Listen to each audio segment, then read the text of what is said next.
ನಮಸ್ಕಾರ. ವಿಜಯಪುರ ಜಿಲ್ಲೆಯಲ್ಲಿ ಜನವರಿಯ ಮೊದಲ 2 ವಾರ ಸಿದ್ದೇಶ್ವರ ಜಾತ್ರೆ ಸಂದರ್ಭದಲ್ಲಿ ಕೆಲವೊಂದಿಷ್ಟು ರಾಬರಿ, ಡೊಕಾಯಿತಿ ಮತ್ತು ಕಳ್ಳತನ ಪ್ರಕರಣಗಳು ದಾಖಲಾಗಿತ್ತು. ಆ ಹಿನ್ನೆಲೆಯಲ್ಲಿ ಈಗಾಗಲೇ ಪೊಲೀಸ್ ಇಲಾಖೆ ಅವುಗಳನ್ನು ಗಂಭೀರವಾಗಿ ತೆಗೆದುಕೊಂಡು ಮಧ್ಯಪ್ರದೇಶದ ಕೆಲವೊಂದಿಷ್ಟು ಆರೋಪಿತರನ್ನು ಮತ್ತು ಮಹಾರಾಷ್ಟ್ರ ರಾಜ್ಯದ ಕೆಲವೊಂದಿಷ್ಟು ಆರೋಪಿತರನ್ನು ಈಗಾಗಲೇ ಬಂಧಿಸಿ ಅವರನ್ನು ನ್ಯಾಯಾಂಗ ಬಂಧನಕ್ಕೆ ಒಳಪಡಿಸಲಾಗಿದೆ.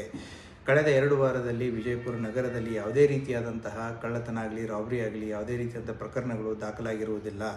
ಈ ಹಿನ್ನೆಲೆಯಲ್ಲಿ ಪೊಲೀಸ್ ಇಲಾಖೆ ಸಾಕಷ್ಟು ಹಲವಾರು ಕಟ್ಟುನಿಟ್ಟಿನ ಕ್ರಮಗಳನ್ನು ಕೈಗೊಂಡಿದ್ದು, ನಗರದಲ್ಲಿ ಬೀಟ್ ವ್ಯವಸ್ಥೆಯನ್ನು 600ರಿಂದ 1200 ಬೀಟ್ ಪಾಯಿಂಟ್ಗಳನ್ನು ಹೆಚ್ಚಿಸಲಾಗಿದೆ.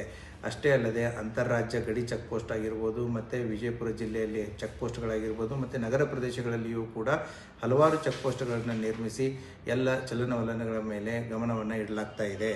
ಅಷ್ಟೇ ಅಲ್ಲದೆ ಮಹಾನಗರ ಪಾಲಿಕೆಯಲ್ಲಿ ಸುಮಾರು 100ಕ್ಕಿಂತಲೂ ಹೆಚ್ಚು CCTV ಕ್ಯಾಮರಾಗಳನ್ನು ದುರಸ್ತಿಪಡಿಸಿ ಅವುಗಳನ್ನು ಕಾರ್ಯಗತಗೊಳಿಸಲಾಗಿದೆ. ಮತ್ತು ಮಹಾನಗರ ಪಾಲಿಕೆಯ ಹಲವಾರು ಪ್ರದೇಶಗಳಲ್ಲಿ ಬೀದಿ ದೀಪದ ಸಮಸ್ಯೆಗಳು ಇದ್ದದ್ದು ಗಮನಕ್ಕೆ ಬಂದಿದ್ದು ಅವುಗಳನ್ನು ಪಟ್ಟಿ ಮಾಡಿ ಈಗಾಗಲೇ ಕಾರ್ಪೊರೇಷನ್ ಕಮಿಷನರ್ ಅವರಿಗೆ ಕೊಡಲಾಗಿದ್ದು, ಅವರು ಕೂಡ ಕಾರ್ಯಪ್ರವೃತ್ತರಾಗಿ ಅದನ್ನು ಕಾರ್ಯಗತಗೊಳಿಸ್ತಾ ಇದ್ದಾರೆ.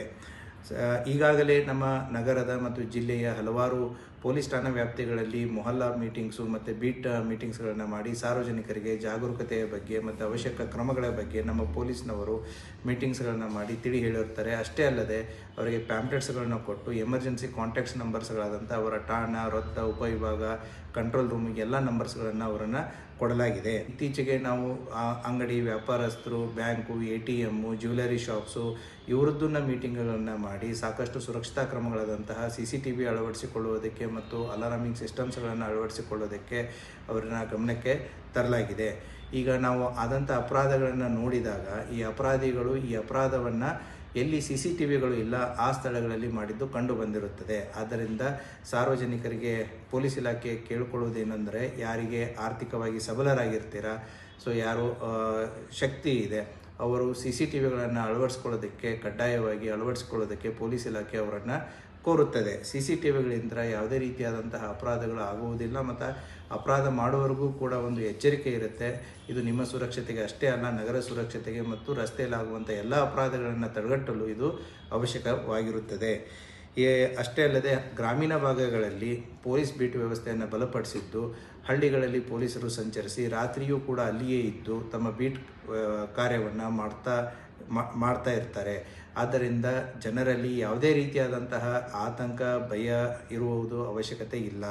ಪೊಲೀಸ್ ಇಲಾಖೆ ಯಾವಾಗಲೂ ಜನರ ಸುರಕ್ಷತೆ, ಭದ್ರತೆಗೆ ಕಟ್ಟುನಿಟ್ಟಾಗಿದ್ದು ಜನರು ನಿರಾತಂಕವಾಗಿ ನೆಮ್ಮದಿಯಿಂದ ಇರಲು ವಿಜಯಪುರ ಜಿಲ್ಲಾ ಪೊಲೀಸ್ ಯಾವಾಗಲೂ ಅವರ ಸದಾ ಸೇವೆಗೆ ಸಿದ್ಧವಾಗಿರುತ್ತದೆ. ಧನ್ಯವಾದಗಳು.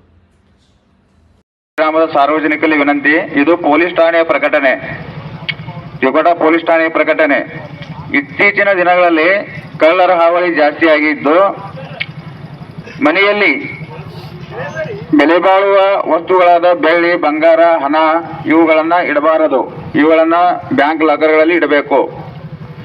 ಯಾರಾದರೂ ರಾತ್ರಿ ಸಮಯದಲ್ಲಿ ಅಪರಿಚಿತರು ಬಂದು ಬಾಗಿಲನ್ನು ಬಡಿದರೆ ಬಾಗಿಲನ್ನು ತೆರೆಯಕೂಡದು ಮತ್ತು ಅವಶ್ಯಕತೆವಿದ್ದರೆ ಪೊಲೀಸ್ ಠಾಣೆಯ ಟೋಲ್ ಫ್ರೀ ನಂಬರ್ 112ಗೆ ಕರೆ ಮಾಡಬೇಕು.